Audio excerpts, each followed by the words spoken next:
यहाँ आपको महिलाओं को 30,000 रुपए साल का मिलता है। ఇక్కడ రాష్ట్రంలో ఉన్న ప్రజలకు నెలకు ఆడవారికి 2500 రూపాయలు నెలకు అందుతుంది। बहुत राहत मिलती है, परिवारों को फायदा होता है। దీని ద్వారా అనేక మంది బీద ప్రజలు లబ్ధి పొందుతున్నారు। अब दिल्ली में सरकार आएगी तो यही काम हम पूरे हिंदुस्तान में करने जा रहे हैं। అదే ఢిల్లీలో మన ప్రభుత్వం ఏర్పడిన తర్వాత ఇదే విషయాన్ని మన దేశ ప్రజలకు అందరికీ కూడా అందించబోతున్నాము। हिंदुस्तान के सब गरीब परिवारों की लिस्ट बनाई जाएगी। దేశంలో ఉన్నటువంటి ప్రతి బీదవారి యొక్క ఒక లిస్టును తయారు చేయబోతున్నాము। हर परिवार में से एक महिला का नाम चुना जाएगा ప్రతి కుటుంబం నుంచి ఒక మహిళను మేము ఎన్నుకోబోతున్నాము। और उस महिला के बैंक अकाउंट में साल के 1 लाख रुपए हमारी सरकार डाल देगी।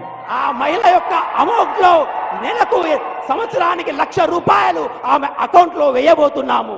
8,500 रुपए महीने के खटाखट खटाखट खटाखट हर महीने महिलाओं के बैंक अकाउंट में। నెలకు 8,500 రూపాయలు ప్రతి బీద మహిళ యొక్క అకౌంట్ లో కటాకట్ కటాకట్ మేము జమ చేయబోతున్నాము। तेलंगाना के गरीब लोगों को 30,000 रुपए तेलंगाना की सरकार देगी और 1 लाख रुपए दिल्ली की सरकार देगी।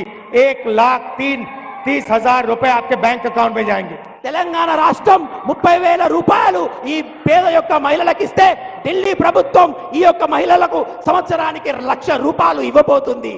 नरेंद्र मोदी जी ने देश के युवाओं को बेरोजगार किया। నరేంద్ర మోడీ గారు ఈ దేశంలో ఉన్నటువంటి యువకులను నిరుద్యోగులుగా మార్చాడు। हम हिंदुस्तान के बेरोजगार युवाओं के लिए एक नई योजना लाए हैं, पहली नौकरी पक्की। మేము ఈ దేశంలో ఉన్నటువంటి నిరుద్యోగ యువకుల కోసం ఉద్యోగాన్ని గ్యారెంటీగా చేసే ఉద్యోగాన్ని పక్కా చేసే ఒక స్కీమ్ తెచ్చాము। जो अधिकार हम मनरेगा में देते थे वही अधिकार हम ग्रेजुएट स्टूडेंट्स को पहली नौकरी पक्की के लिए देने जा रहे हैं। ఏ విధంగానైతే మన్రేగా ద్వారా ఈ దేశ ప్రజలకు మేము సహాయం చేశామో అదే విధంగా నిరుద్యోగంగా ఉన్నటువంటి యువకులకు గ్యారెంటీ నౌకరీ అనే ఒక స్కీమ్ ద్వారా వారికి సహాయం చేయబోతున్నాము। हिंदुस्तान के सारे कॉलेज और यूनिवर्सिटी के ग्रेजुएट्स डिप्लोमा होल्डर्स को यह अधिकार मिलेगा। पब्लिक सेक्टर में, प्राइवेट सेक्टर में, सरकारी अस्पतालों में, सरकारी कॉलेजेस यूनिवर्सिटीज में, सरकारी ऑफिसेज में 1 साल की नौकरी गारंटी करके हम देंगे। ఈ దేశంలో ఉన్నటువంటి నిరుద్యోగ యువకులకు డిప్లొమా చేసిన వారికి, డిగ్రీ చేసిన వారికి, పీజీ చేసిన వారికి ఉద్యోగ గ్యారెంటీతో పాటు ప్రభుత్వ రంగ సంస్థలో, ప్రైవేటు సంస్థలో 1 సంవత్సరం శిక్షణాన్ని మేము ఏర్పాటు చేయబోతున్నాము। ये दुनिया का पहला स्कीम होगा जहां बेरोजगार युवाओं को 1 साल की गारंटीड नौकरी मिलेगी, 1 लाख रुपए साल का मिलेगा और 8,500 रुपए महीने के ठकाठक बैंक अकाउंट में जाएंगे। ఇది దేశంలోనే ప్రపంచంలోనే ఒక చారిత్రాత్మక నిర్ణయం। నిరుద్యోగులైనటువంటి యువకులకు 1 సంవత్సరం ఇంటర్న్షిప్ చేయించడంతో పాటుగా వాళ్లకు ఉద్యోగ బీమాతో పాటుగా వాళ్లకు నెలకు 8,500తో పాటుగా సంవత్సరానికి 1,00,000 రూపాయలు ఇచ్చి ఉద్యోగ భద్రత కలిగించబోతున్నాము। और हिंदुस्तान को दुनिया से सबसे बेहतर ट्रेंड वर्कफोर्स मिलेगी। అదే విధంగా దేశంలోనే ప్రపంచంలోనే భారతదేశ యువకులకు అత్యంత మంచి ఉపాధి సౌబల్యం కలిగిస్తాము। 1 साल बाद अगर युवा ने अच्छा काम किया तो वो नौकरी परमानेंट भी की जाएगी। 1 సంవత్సరం అంతా చేసినటువంటి యువకులు వాళ్ళ ఉద్యోగ నైపుణ్యంతో మంచిగా ఉన్నట్టయితే ఆ ఉద్యోగాన్ని వాళ్ళకు పర్మనెంట్ చేయబోతున్నాము। देश में 30 लाख सरकारी रोजगार खाली पड़े हैं, उनको हम भर के आपके हवाले करने जा रहे हैं। దేశంలో ఉన్నటువంటి 30 లక్షల ఖాళీ ఉద్యోగాలను ప్రజాపక్షాన ప్రజల కోసం ఈ నిరుద్యోగ యువకులకు మేము ఇవ్వబోతున్నాము। आदिवासी भाई और बहन यहाँ आए हैं। ఆదివాసీ అక్క చెల్లెళ్ళు అన్న తమ్ముళ్ళు ఇక్కడికి వచ్చారు। आपका जमीन का मामला है, उससे हम तेलंगाना में जल्दी से जल्दी रिजॉल्व करने जा रहे हैं। మీకు భూమి సమస్య ఉంది, అటు ఒక్క సమస్య ఉంది, మేము తెలంగాణ ప్రభుత్వంలో తెలంగాణ రాష్ట్రంలో వీలైనంత త్వరగా దాన్ని మేము చేయబోతున్నాము। हम आपको आदिवासी कहते हैं। आदिवासी का मतलब वो लोग जिनका पहला अधिकार, जमीन पर पहला अधिकार है। మేము మిమ్మలను ఆదివాసీలోనే అంటాము. ఆదివాసీలు అంటే ఈ భూమి మీద సర్వ హక్కులు కలిగిన మొదటి వ్యక్తులు ఆదివాసులని అర్థం. तेलंगाना की सरकार और हिंदुस्तान की सरकार आपकी जल, जंगल और जमीन का अधिकार आपको देगी और आपकी रक्षा करेगी।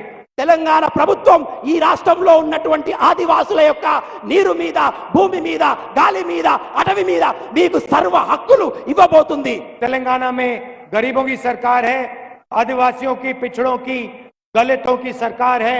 दिल्ली में भी वैसी सरकार बनने जा रही है। తెలంగాణ రాష్ట్రంలో ఉన్నటువంటి ప్రజల రాష్ట్రం, ఇది ప్రజా ప్రభుత్వం, ప్రజల యొక్క ప్రభుత్వం, ప్రజల పక్షాన ఆలోచించే ప్రభుత్వం. కాబట్టి రేపు ఢిల్లీలో కూడా మేము ప్రజా ప్రభుత్వాన్ని ఏర్పాటు చేయబోతున్నాము.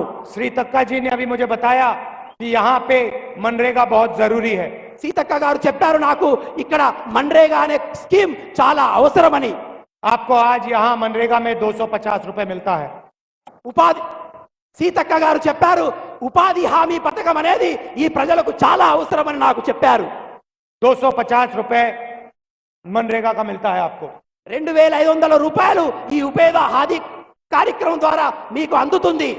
हमारी सरकार आएगी तो हम 400 रुपए मनरेगा में दे देंगे। ఈ యొక్క ఉపాధి హామీ పథకం ద్వారా మీకు నెలకు రోజుకు 400 రూపాయల పక్కా వేతనాన్ని మేము ఇస్తాము. और आशा और आंगनवाड़ी में जो महिलाएं काम करती हैं, आपकी आमदनी हम दुगनी करने जा रहे हैं। ఎవరైతే కార్మిక మహిళలు ఉన్నారో వారి యొక్క ఆదాయాన్ని కూడా మేము రెట్టింపు చేయబోతున్నాము.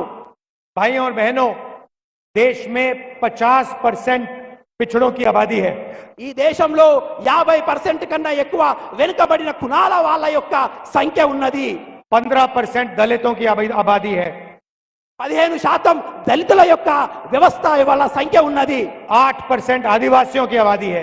8% ఆదివాసుల యొక్క జనాభా ఉన్నది. 15% माइनॉरिटीज हैं 15% మైనారిటీస్ ఉన్నారు. और 5-6% गरीब जनरल कास्ट के लोग हैं। 5 నుంచి 6% అగ్ర కులాలలో ఉన్నటువంటి బీదవారు ఉన్నారు. अगर आप इन सबको मिला दें, 90% से ज्यादा आबादी इनकी है। వీళ్ళందరినీ మనం కూడగలిస్తే దాదాపు 70-72% కన్నా ఎక్కువ సంఖ్య ఉంటుంది. मगर हिंदुस्तान की कोई भी संस्था में इनकी जगह नहीं है। కానీ వీరి యొక్క గురించి దేశంలో ఉన్నటువంటి ఏ ప్రభుత్వాలు కూడా ఆలోచించవు. मीडिया में आप देखिए आपको एक पिछड़े वर्ग का नहीं मिलेगा। मीडिया में आप देखिए आपको एक पिछड़े वर्ग का व्यक्ति नहीं मिलेगा, एक दलित नहीं मिलेगा, एक आदिवासी नहीं मिलेगा। మీడియా వాళ్ళను చూస్తే మీరు ఈ మీడియా సంస్థల్లో ఏ వెనుకబడిన కులాల వారు కనబడరు, ఏ బీదవారు కనబడరు, ఏ యొక్క వెనుకబడిన కులాల వారు కనబడరు. आप हिंदुस्तान की सबसे बड़ी कंपनी की लिस्ट निकालिए, उनके मालिकों में, उनके मैनेजमेंट टीम में आपको दलित, पिछड़े, आदिवासी नहीं मिलेंगे। మీరు దేశంలో ఉన్నటువంటి ప్రగతి పదంలో నడుస్తున్న పెద్ద పెద్ద ఫ్యాక్టరీల యజమానులు చూస్తే ఆ యజమానుల లిస్టుల్లో బీదవారు గాని, వెనుకబడిన కులాలు వారు గాని, దళితులు గాని, ఆదివాసులు గాని మీకు ఎక్కడా కనబడరు. 90% आबादी में से आपको कोई नहीं मिलेगा वहां पे। కాబట్టి వీళ్ళందరికీ కూడా ఎటువంటి సదుపాయాలు కూడా అందవు. सरकारों में देखिए, दिल्ली की सरकार को 90 ब्यूरोक्रेट चलाते हैं। దేశంలో ఉన్నటువంటి 90% ఈ భారతదేశాన్ని నడిపించేటటువంటి అత్యధికమైన ఆఫీసర్లు, ఐఏఎస్ ఆఫీసర్లు ఉంటారు. उसमें 3 पिछले वर्ग के हैं, 3 दलित हैं और 1 आदिवासी है। వారిలో 3 వెనుకబడిన కులాల వారు, 3 దళితులు, 1 ఆదివాసులు మాత్రమే ఉన్నారు. और उनको छोटा सा काम दे रखा है, बड़ी बड़ी मिनिस्ट्रीज में वो है ही नहीं। They not in big ministries. కాబట్టి అటువంటి ఎవరైతే వెనుకబడిన కులాల వాళ్ళ ఉన్నటువంటి ఆఫీసర్లు ఉన్నారో వాళ్ళు అధిక ప్రాధాన్యం ఉన్నటువంటి వ్యవస్థలో కానీ, డిపార్ట్మెంట్లో కానీ ఉండరు.